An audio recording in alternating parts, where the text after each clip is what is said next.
Hi all, welcome back. Here's chapter 2 in FamCommCh2a.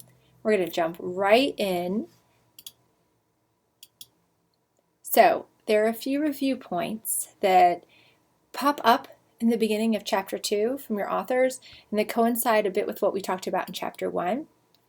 So I want you to keep in mind that communication should be analyzed at the content and the relational level. So we should be focused on what are the messages themselves, that's the content, and also what is the relationship within which that communication takes place. And honestly, the best way for us to see this is when we start talking about the rest of the chapter. You know this from your other communication contexts. If we just take the message itself, such as go to your room right now, those words could mean something very different depending on the relationship. Or even, let's say you're from a sarcastic family and someone says, you look ugly. Okay, some of us, when you hear it from our families, we know, given our relationships, that they would never possibly say that we're ugly.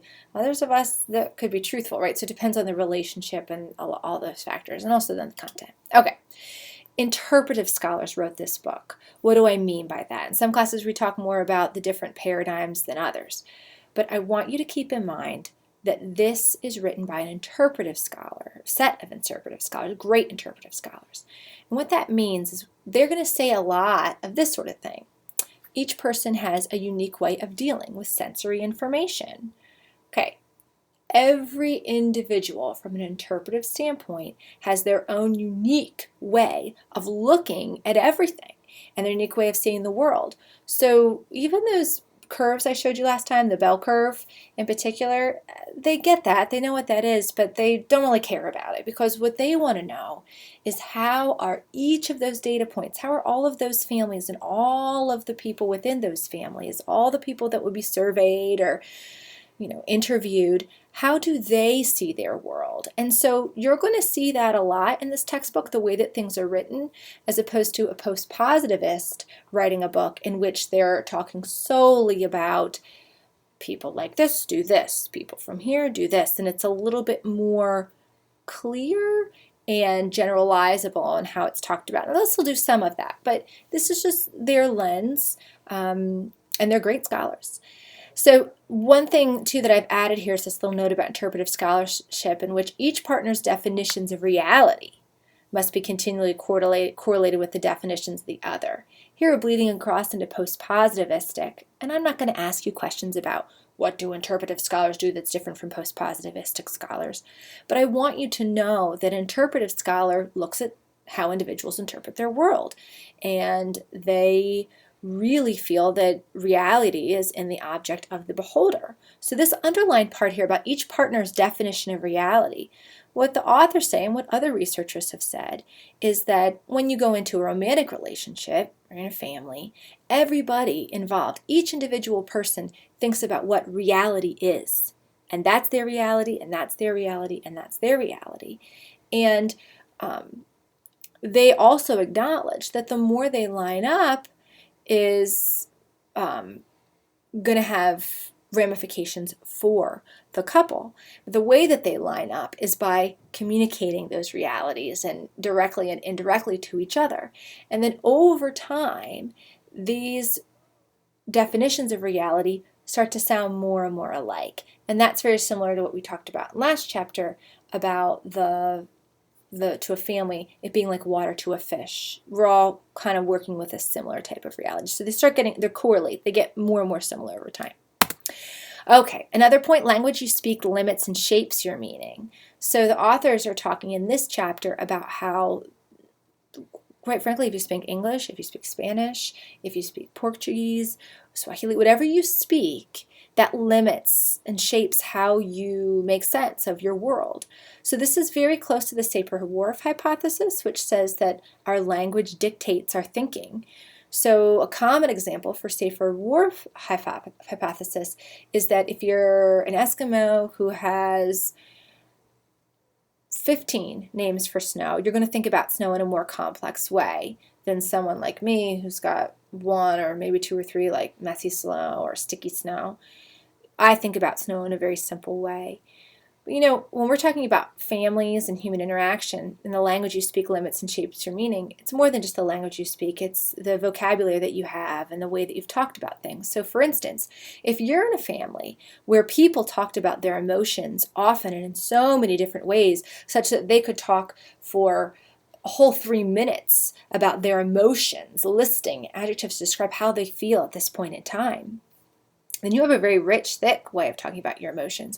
But if you're someone whose family only said things like, I feel good, I feel bad, maybe they went so far as sad, mad, then your vocabulary is not extensive, and so that also limits how you think about your emotions and how you then share those emotions with the rest of your family members. So that gives you a little bit more of a concrete example. And again, similar to Safer-Whorf hypothesis, which says that your language shapes your thinking. Okay? Next, I want you to keep in mind the transaction and the transactional nature of communication. So, in communication, we can study communication as action, interaction, or transaction. Action is simply my outward behavior. So because I can't right here and now in this video communicate with you, I can only communicate at you or to you, that's action. So my communication going outward. So scholars who study communication as action are going to give you a survey and ask you how often you participate in class, or your aggressiveness, or your argumentativeness. And they're just going to ask you about your behaviors. That's that. And it's important, but that's where it stops. So that's action. Next is a little more complex. That's interaction. Interaction is saying when you're in a particular context or episode, what are you doing and what is the other person doing? So someone that studies communication as interaction might look at husbands and wives, or husbands and husbands, wives and wives, and see how much within that relationship are both of them arguing or both of them being aggressive. And they might even look at, okay, well, how is this wife when she interacts with this husband, and how is she when she interacts with her child, so that they can understand how the two work together. So you've got action, then interaction. Transaction is when we look at this in a reciprocal way. Transaction, scholars who study that would look at, for example, when a wife nags, pushes, hey, I'm mad at you, let's talk about this, her husband, that's her action. Then when he later withdraws and says, I don't want to talk about it, that's their interaction. Then, Then the transaction nature of it is how when she nags and he withdraws, then it makes her nag more, and then he withdraws more, and then it makes her nag more. So they're looking at it in a loop, which is very complex to study. But communication, even if you don't always study it that way, is transactional. And so that's important, particularly when we're talking about families, even though we can't always study it that way.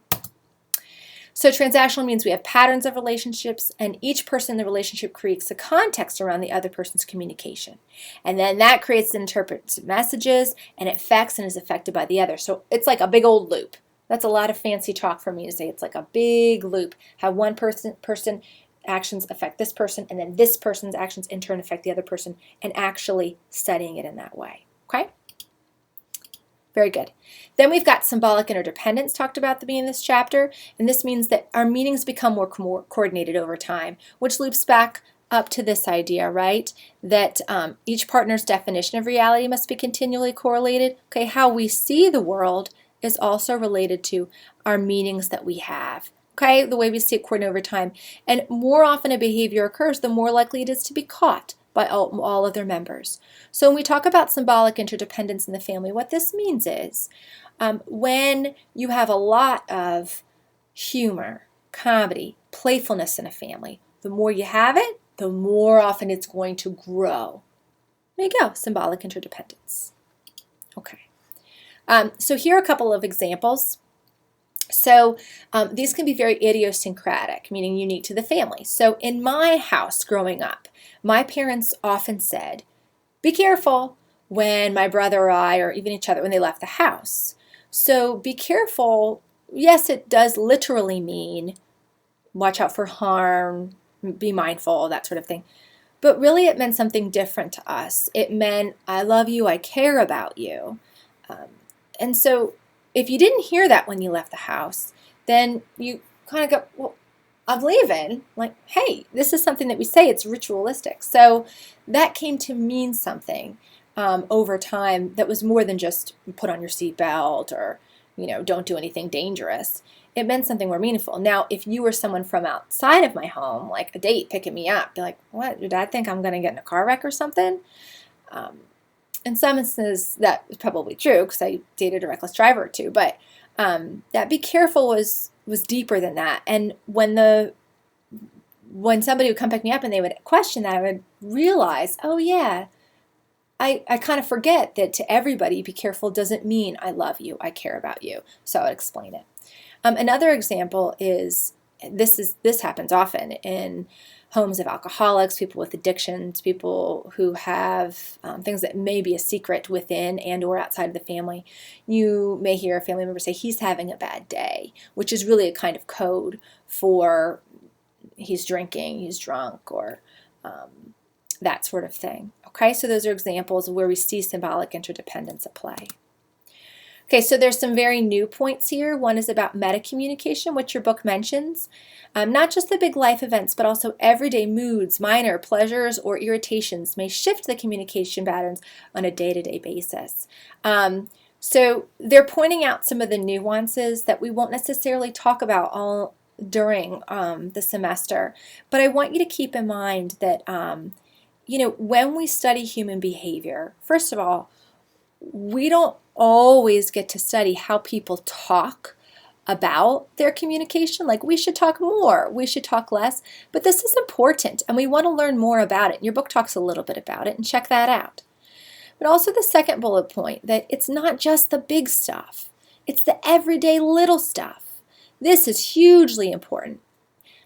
They don't come right out and say it, but I've written this third point here, that these little things, and also how we talk about our communication, these are what in our commitments, our romantic relationships, our parent-child relationships, our sibling relationships, our familial relationships, it's the little stuff that is more likely to drive us nuts and drive down that satisfaction, or the little nice things that are likely to amp up the satisfaction, than the big stuff.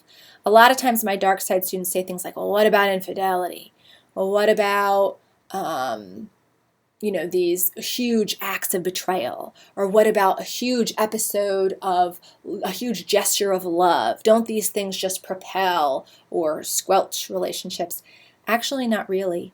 They can take a big blow or really lift, but really when it comes to relationships and people staying or going or being happy or not, it's about the little stuff, the day-to-day, the minor things. And we do get at that throughout the semester, but it's really important that we stress it now early. And the meta-communication we don't talk a ton about, only because we don't see it a lot in the literature, but I encourage you to do it. Okay. So, a quick trend and assumption, multi-general transmission. A lot of times in FamComm, when we talk about parents, we talk about socialization. Socialization is just teaching, and family's the first teacher. So parents tend to be assumed as the teachers, and that's called downward socialization. A little bit of the literature. It comes from the upper level of the hierarchy downward. And modeling abounds, meaning that children a lot of times model or mimic what their parents do. This is strongly supported in the literature, and it's also strongly assumed. So we don't often study upward socialization. I'm interested in it though. Like what children teach their parents, you're going to find much more about what parents teach their children. And if we don't hypothesize things or explore them, it doesn't mean they're not there, that we haven't found them. It just means we haven't looked for them, and so we haven't found them. So you're going to see a lot of support for the downward, but just a lot of assumptions too. And I'd like to see more research on the upward socialization. Okay, there you go, upward socialization. One other term I want you to know is this idea of compensation. So some children, your book says, seem to escape the most serious ill effects. Although that does not mean that they have been totally unaffected or unscarred, whereas others succumb to lasting psychopathology, and some mirror their parents' behaviors. Okay, so here's what I have on the slide, and they say resilience is key. All right, I want you to just stop here and think about this for a minute. Think about what the textbook is saying. It goes back to something called modeling or compensation. So what the book is pointing out, the authors are pointing out, is that some children have been through a lot.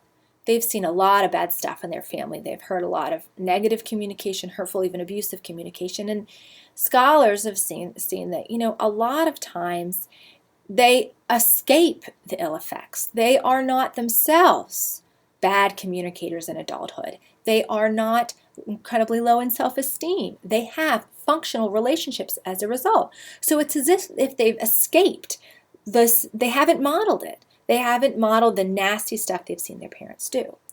Well, resilience is key. They're right. Some people are more resilient than others, and there are things that therapists and good doctors and other individuals can do to help make people more resilient. Some of it may be biological.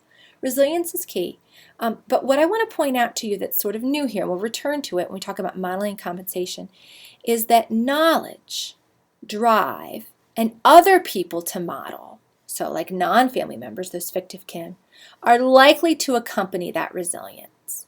So in other words, when we model, which I told you is common, that's when we do just what our parents have done. That's common. It's easy. It doesn't take a lot of brain power. It happens a lot.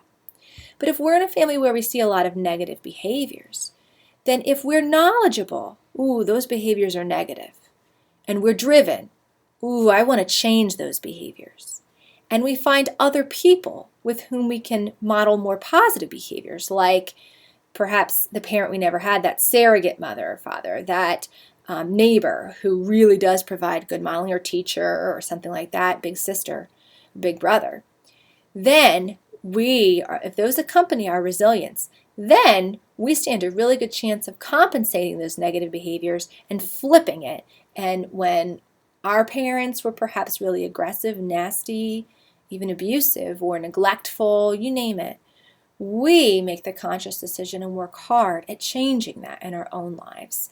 And it's pretty amazing when children do this in their adult lives, when they compensate for their family's shortcomings, and they escape. They make great choices and have great relationships. Okay. So Floyd describes this as the modeling versus compensation hypothesis. And he says what this hinges upon is identification with the parent. So if a child identifies with his or her parent, they'll model. If my mom is mean, or if my mom's very nice, and I identify with her, meaning I see myself as like her, I see myself as a very similar person, and she's part of my family, she's key to my family, I'm probably going to be mean too. Or nice, I'll be exactly as she was, or very close to how she was. That's modeling. But if I don't identify with her, if I really put up a distance in my mind, and she's over here and I'm over here, I might even go so far as to try and cut off ties from her. I don't identify. We're very different people. That's how I see it. Then I'll compensate. I'll use my knowledge, that drive, I'll find the other models, and I'll behave differently. So Floyd says that identification is the mediator there. It's the thing that makes us model or compensate. And I'll ask you that on the exam. So the last thing that I want to talk about in this unit, and it's a biggie, is the circumplex model. It takes up a bunch of your chapter. Please make sure that you go through it. Now, when you look at, there are nice charts of this, and you can see these all over the internet. They look like this. Even though I'm a picture person, I like visual, there's so much going on in this model. So if you Google it and find this, or I encourage you, if it helps you, great, but it can confuse some people. So let's break this down a little bit, and of course read your text. So there are 3 dimensions of Olson's circumplex model. The 3 dimensions are cohesion, adaptability, and ta-da, communication, which Olson adds later. So based on these 3 dimensions, the first 2 we'll talk about a lot right now. Based on these dimensions, we can help family members understand where they fit in the model and some of their patterns of behavior, and perhaps suggest to them healthier ways, depending on their circumstances, of communicating. So it's a really great way for us to get in and understand how families work. So let's begin. So for your thinking on the exam and just understanding of these, and maybe you want to talk on the discussion boards, for each of the categories that we'll talk about, what I want you to know are First, the level of cohesion or flexibility. There are 4 that are under the grouping of cohesion, and 4 that are within flexibility. I want you to know what level, which one of those cohesion or flexibility, and what level. And then I also want you to be able to give an example or 2 that clearly demonstrate that level. Now I'm going to give you the descriptions, they're also in your book, and I'm going to give you some examples. I try my best to pull from pop culture, but these may be unfamiliar to you. You may have better examples. I have no doubt that you do, but this should get you thinking. Okay, so for cohesion, this is better. For cohesion, cohesion refers to, remember Blooming's book, this is in your book, the emotional bonding, boundaries, coalition of time, space, friends, decision-making, interests, and recreation. Woo! Okay, so there is a lot going on in cohesion. Cohesion is think about when you in science class, the hard sciences, when you talked about cohesive, when things came together, how much you stick together, how much you bond, and then as you're bonding, what are the boundaries, if any, between you as family members? Very cohesive, somewhat, not cohesive at all. And then also, how much do you, in terms of friendships, how much do you have the same friends, different friends? When sisters and brothers have different friends versus all the same friend groups, when they have all the same friend groups, that's a more cohesive unit, right? How much do you share decision making? How much of your interests are together bound? Do you all like sports? Some of you like art and hate sports. What are your interests in there? And then also, what do you do with your free time? So all of this is under the realm of cohesion. So let's get into the family types. So at the lowest level of cohesion, the families that are the least cohesive are called disengaged families. They have such extreme separateness. So I talked about being cohesive. They're here. Extreme separateness, extreme independence. They're separate units. And very low loyalty, very low belonging. So individuals in this disengaged category are the ones, when you're researching families, if you want to get at these families and these relationships, you have to say things like, you might legally be family or biologically be family. They might think of you as family, but you only think of it in the formal sense. You don't have any sort of affiliation with them as family, and you don't feel a sense of loyalty to them. So that's disengaged.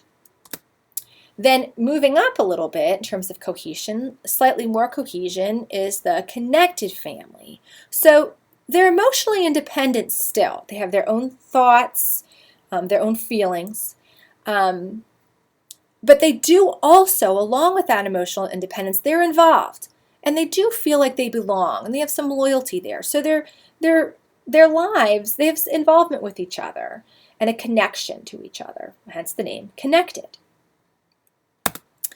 The third level is greater cohesion. So this is the third highest in terms of the cohesion that exists, and they're called cohesive. They have an aim for closeness. They want to be close to each other. They're loyal, and they also feel a strong sense of togetherness. But they still have their individuality. They're still individuals within that family. So yes, we're loyal to each other. We wear our shirts when we go to Disney World that say the Rittenauer family, the Smith family, Jablano family, but we also are Sam and Chuck and Nahara and whatever, we have our own uniqueness about us. So I might wear the same shirt, but I'm going to wear my crazy pants, have my own individuality. But that's true in terms of how we behave too. So 2 and 3, those 2 levels have asterisks, meaning that they're recommended and that they tend to be, in terms of general behaviors across time, they tend to be associated with the most positive outcomes in terms of self-esteem, well-being, satisfaction, those sorts of things. The 4th and highest level of cohesion, this family's like this. These are enmeshed. Now, you'll also hear the word codependent, often codependence. Codependence is usually used for an individual. An individual who is codependent can't get by on his or her own. They can't think about themselves without thinking about the other person, which I know is a cutesy thing people say at weddings, but most people, even who are highly interdependent, they think about each other's individual goals and interests too. They just love each other very deeply. Codependents really feel like they can't go on without that other person. And so the enmeshed family is one in which there is extreme closeness, loyalty abounds. There is so much independence that individuality is almost completely gone. And it is not healthy. It is not healthy. You are not going to read anything that says that enmeshed families, if they continue to be enmeshed more than a very brief period of time, that they will have good outcomes. You're just not going to find that. It's bad news bears. It's bad. And disengagement, you're only going to see that in the family. And if there are other bad things in the family, if the individual doesn't have other good relationships to seek out, disengaged is also a problem. Connected and cohesive, all right. So let me give you some examples of these. And also just a side note about family comm patterns, which is coming later. If cohesion seems to have a lot in it for you, there are some other frameworks if you've heard about family comm patterns. But don't worry about it for now. So the disengaged. Here's an example. Whoops. Disengaged is actually no examples from media. Here's why. So when we're thinking about disengaged families, they have such separate lives that you're not going to see them talked about on TV shows or in movies unless they're not going to be together on the screen. They might reference that they have a family member that they're share DNA with, or that they've had to spend a lot of their life trying to find a way to be comfortable with the fact that that family member was never there for them, didn't seem to care about them. Disengaged means very separate. Non-intimate, non-cohesive, okay? So that's why I don't have a clear example for you here, and you might think of some, though, immediately that are good. Now, the connected and cohesive, remember these are the two optimum levels when we're talking about cohesion. So on your left, I have a picture of Claire Huxtable, and you can maybe even tell from this picture, she is connected to her daughters. So she is involved in them. There is independence among them for sure. And you can see that they're happy. Connected families do tend to be happier. There's a little bit more of that independence here. So her daughter's probably involved in things. She knows what's going on in their lives, but she's not in every little detail of their lives. So she may not know every little thing about their dating relationships, especially like for this character who's grown. She may not know everything that's going on in her life. She might know more of what's going on in her life because she's young. But they each have their own lives, but they're very involved and close with each other. And they have that strong involvement, okay? Emotionally independent, though. They can have different thoughts. You can tell even by, look at there, wearing different clothes, different personality types. Now look over here at the cohesive couple. So these are the Gilmore Girls, which students always tell me, oh, we're like the Gilmore Girls. We're like the Gilmore Girls. My mom and I, we're so close. High involvement is associated with the cohesive batch. So when you're trying to understand, well, what's the difference really, Christy, between connected and cohesive? They both seem really close. You're right. So I'm just trying to mark it here for you that the connected has a little bit more independence than the cohesive. They're a little bit more doing their own thing, which you can tell even a tiny bit by the picture. And then the cohesive family has that heightened involvement. So these two consider themselves best friends. In this first connected family, the mom probably wouldn't say we're best friends because best friendship is two, mother and daughter should have some separation there. And these two, look at them, best buddies, and they're close in age, yada, yada, yada. Okay, but connected and cohesive are both very good. Enmeshed can be quite dangerous. Enmeshed relationships can even lead to incest. They can lead to that confusion about where does this relationship end because there's no sense of self. And I have not seen this show and I don't follow all the news about it. Forgive me. But I've read several things about the Duggar family and even incest occurred in this family. But perhaps largely due to the volume of family members. They are so involved in each other's lives. They really don't have much autonomy at all. And enmeshed tends to, in all circumstances, have some negative outcomes. Okay? All right. Next, we're going to talk about flexibility. Flexibility is the amount of change in leadership, relationships, roles, and that's true at the individuals, level, their purpose and function, and also the rules, how much flexibility in these things. So the cohesion is about how close we are, how much we fit together. And this flexibility is about, how much do we have practices, standards, codes that can change, and how much are we, no, a rule is a rule is a rule, okay? So let's get into the types and it will help very much. So the first one here is rigid. So they're the lowest level. They have very little